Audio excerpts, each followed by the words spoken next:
to our first speed trail.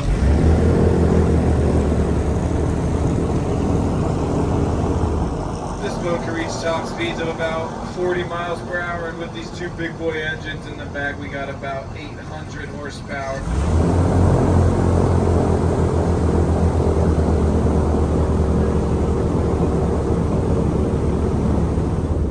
Guys, before we hit our first speed trail, I just have one question for all of you, only one. Are you guys ready to go fast? Yeah. Woohoo! All right, well, strap in those seatbelts and hold on tight, because here we go!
Welcome everyone, we are here. And this canal that we just entered is a man-made canal. If you look all the way down to your left, you can see how far down it goes and how perfectly straight it is. And because it is perfectly straight, that is one way that you can tell that this canal is man-made.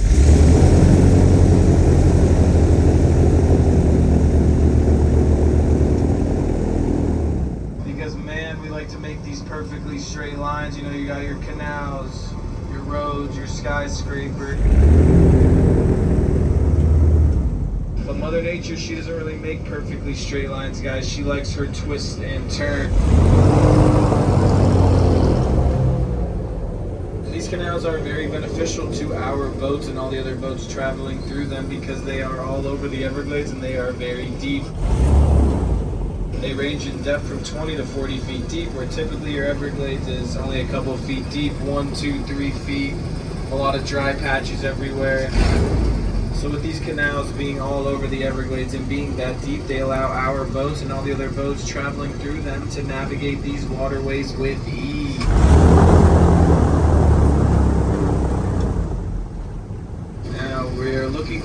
alligators. We only have a short time to find these alligators, so hopefully we can find one. One thing to remember about alligators, right, is that they have personalities.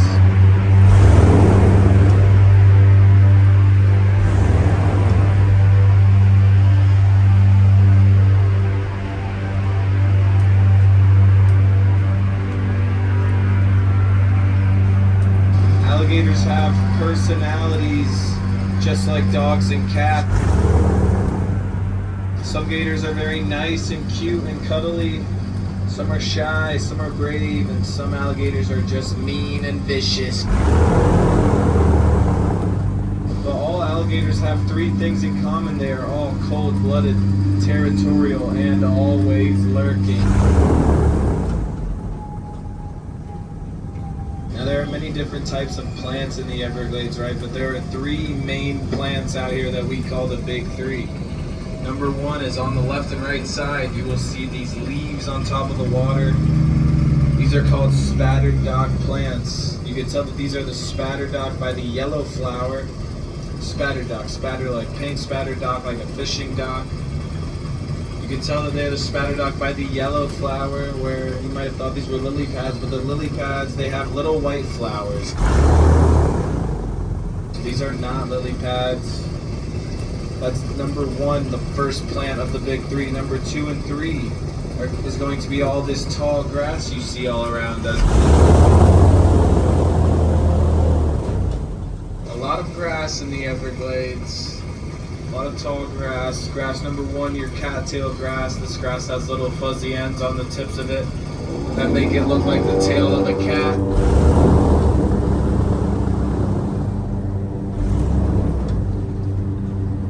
Tall grass number two is going to be your sawgrass.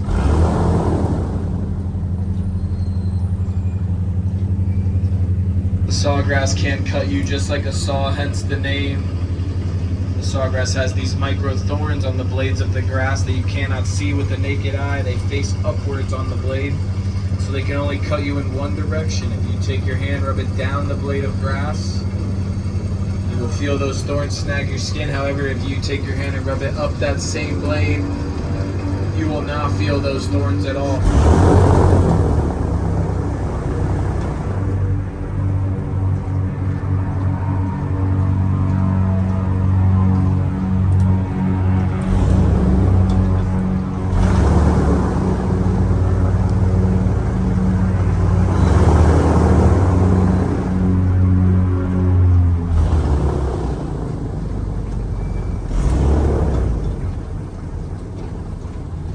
I was born and raised here in sunny South Florida, so I can tell you this firsthand that even some Floridians do not know that the Everglades is actually a river, not a swamp. That is because the water is always flowing in the Everglades, just like a river, whereas in a swamp your water does not flow, it is standstill. Guys, the Everglades flows from the bottom of Lake Okeechobee, the runoff from Lake Okeechobee, all the way out into the Gulf.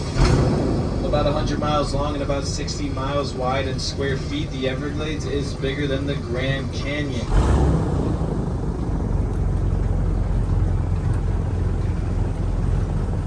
And the nickname we have for the Everglades that the Native Americans came up with long, long ago is the River of Grass.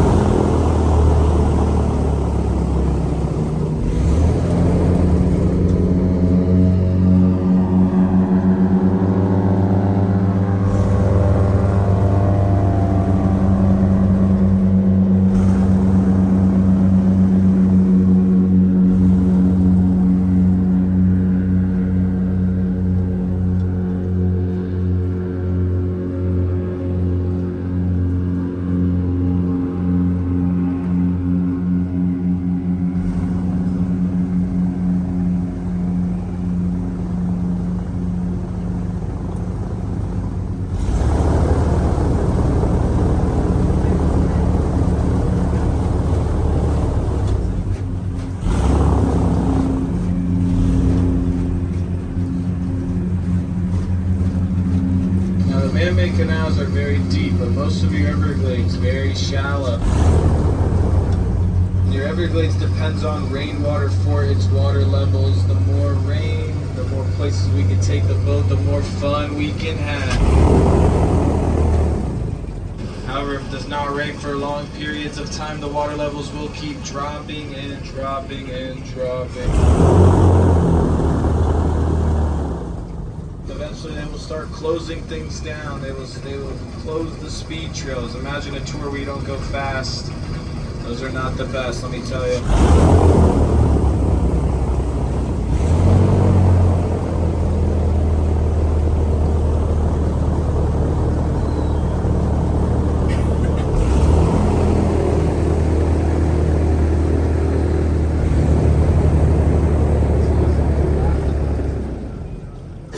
Start closing things down is because if the water is too low and the boats are too heavy, these boats can get stuck. However, Captain Kyle has never gotten stuck, guys, and I never will. Hopefully.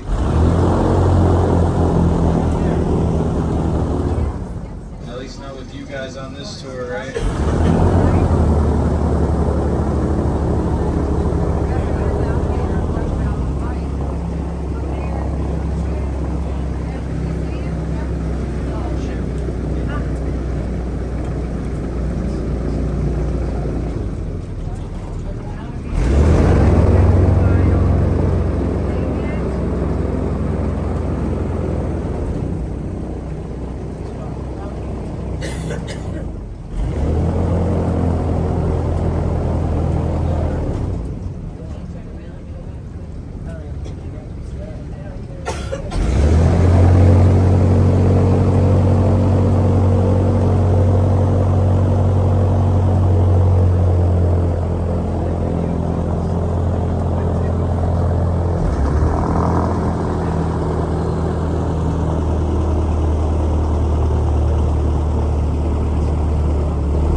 I scared him. I didn't even see that.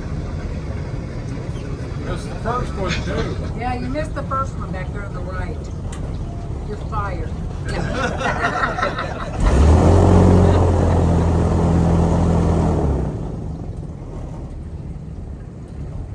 Oh, that was the one. I'm sorry, guys.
can see the head of an alligator right here. Just hanging out on the right side.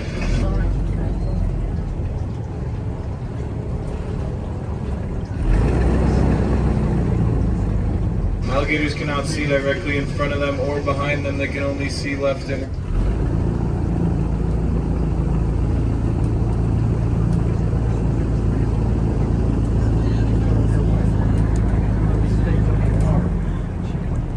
If you want to tell roughly how big an alligator is, you take the head of the alligator and you measure the gap in between the eyes and the nose. You measure that gap in inches and then convert that to feet.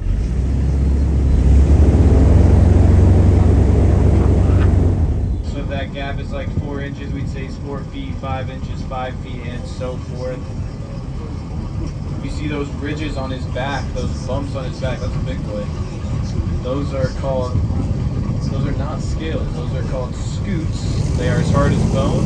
Scoot. They act as an armor protecting the gator from anything that may want to harm it.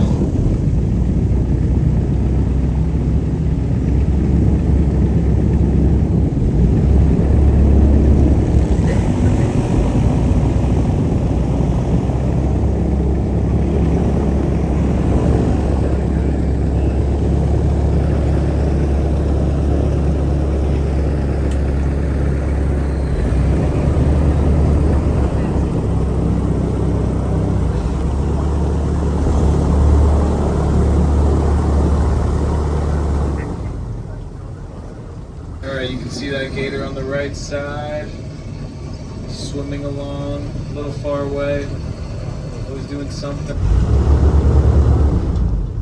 Guys, second and final speed trail, prepare for takeoff in 3, 2, 1.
Guys, final stretch of the tour.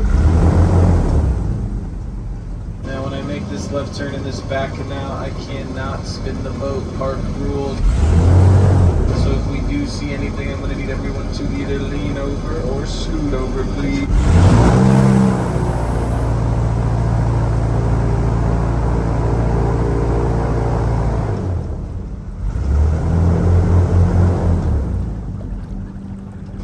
Side. If you look all the way down in the middle of the canal, you'll see a gator swimming on by right there.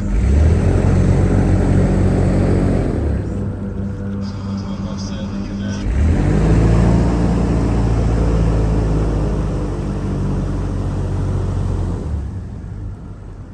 Left side, far down on the left. Oh, you can't really even tell it's a gator right now.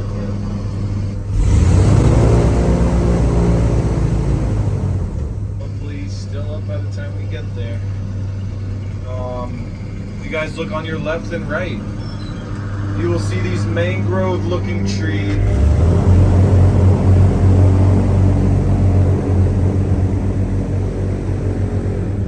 However, these are not mangroves. These are called pond apple trees. Mangroves only grow in salt water, a little bit in brackish. These pond apple trees only grow in fresh water. I can see this gator. He's still up. Hopefully he stays up. He's very far down. It looks like he's going into the grass now. Let's see. But guys, these pond apple trees, the reason they're called pond apple trees is because they grow a little green fruit that looks like a little green apple called a pond apple. And they are out of season at the moment. We are not going to see any today. But when they are in season, the alligators and the turtles love to gobble the pond apples up. The alligators and turtles eat them up, they poop them out. That starts the germination process, and that is how a new pond apple tree is born. The circle of life. You gotta love it. Now it looks like that gator could be swimming in that grass all the way to the left where it's moving right there. That movement in that grass, that's gotta be that alligator. Not seeing him close to this edge. I see. Oh yeah, that was him. It's so hard to see. And I can't spin the boat in this back canal. If you're wondering why, because this canal is very wide, very easy to spin.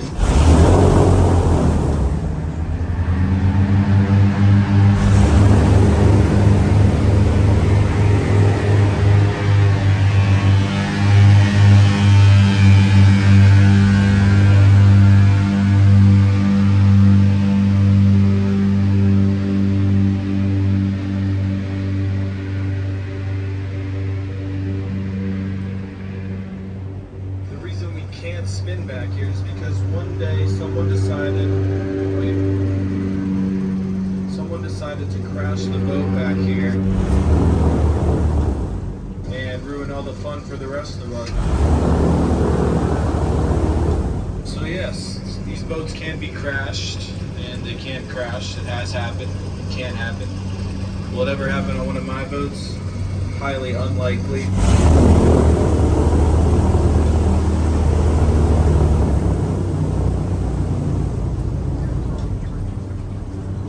This could be the gator that we just saw swim away, but earlier today I saw an alligator on the left side, and in the beginning of this tall grass right here.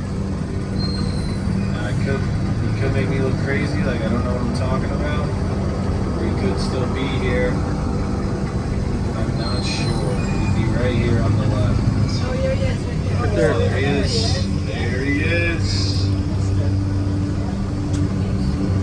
Hanging out. He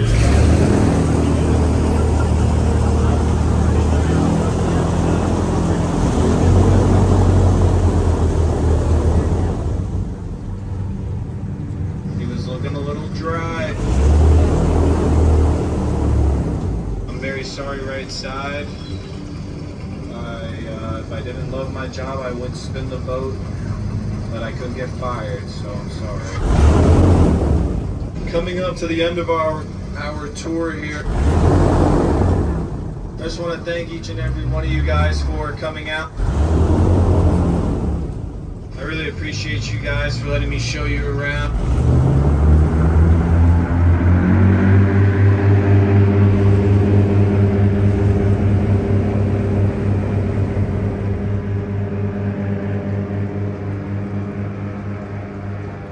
Here at the park, none of us captains own any of these boats, and most of our income does come from your generosity, so gratuities are greatly appreciated, however, never required.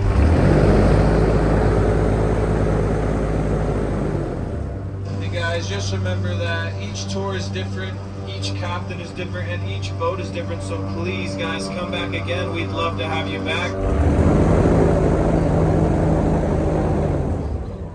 See how good my parallel parking is right here. Thank you guys so much again for coming out. This has been Captain Kyle signing off.